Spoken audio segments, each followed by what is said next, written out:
There are 7 energetic layers outside of your physical body. So you have your physical body, which is vibrating. Then you also have your etheric body, which is the energetic body right outside of your physical body.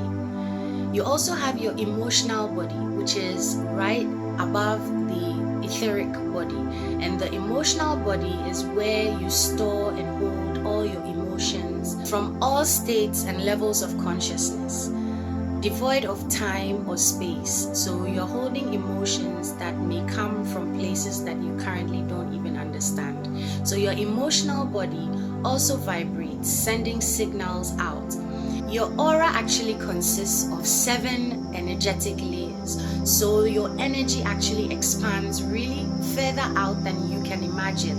And now with the population growing on Earth, we are bound to kind of mix our energy with others, especially when we're in a social environment. So when you are standing next to someone, it is most likely that your energy fields are actually intertwined.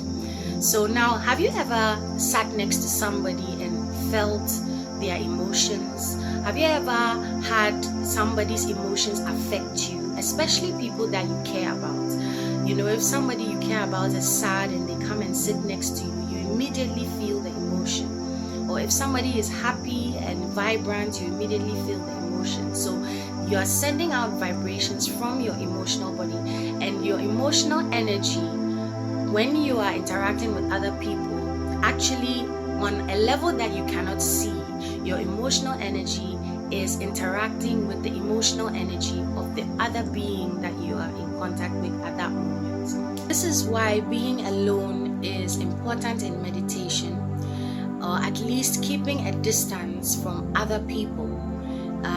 Being with nature allows you to absorb the frequencies that are coming from natural things around you, like the trees and the birds, and in a very calm and peaceful, serene environment allows you to heal and allows you to work on your energy, allows you to meditate, and also to provide an energetic shield and protection so that you are not so much affected by external energy and external sources. This is why it is advisable to meditate and shield your energy before going into social situations or before interacting with other people.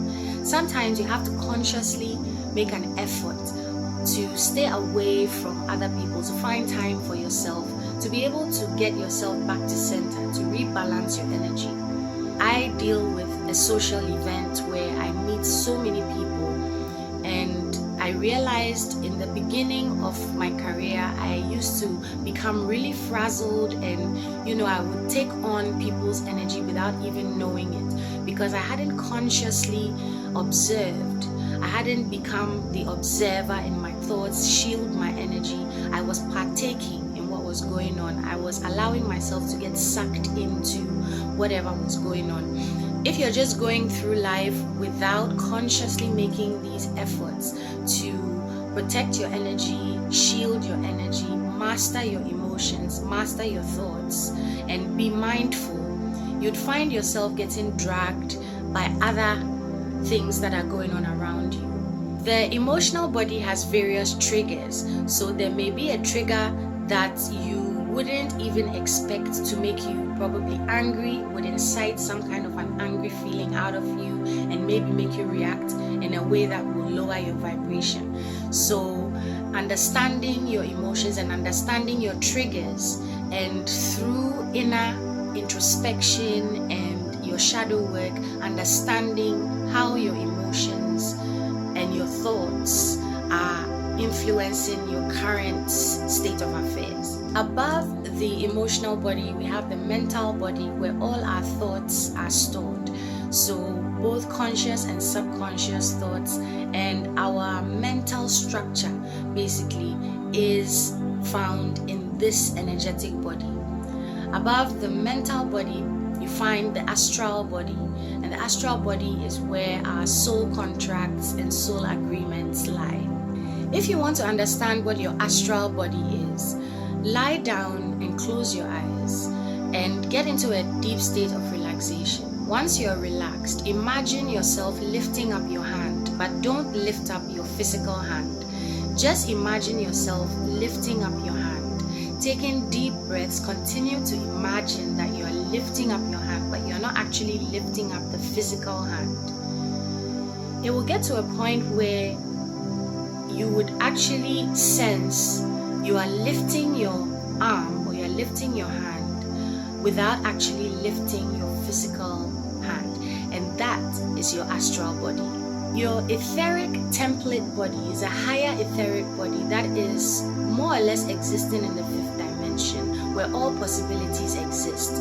So this etheric template body is mirroring you and whatever your desires and your reality is. That body is existing in various dimensions all at the same time, accessing all frequencies, and that is where you can tap into your highest potential. Now above that you have the spiritual body, and that is where your higher self is. That is your highest form of self-consciousness. And then above that you have the causal body that links you directly to all that is.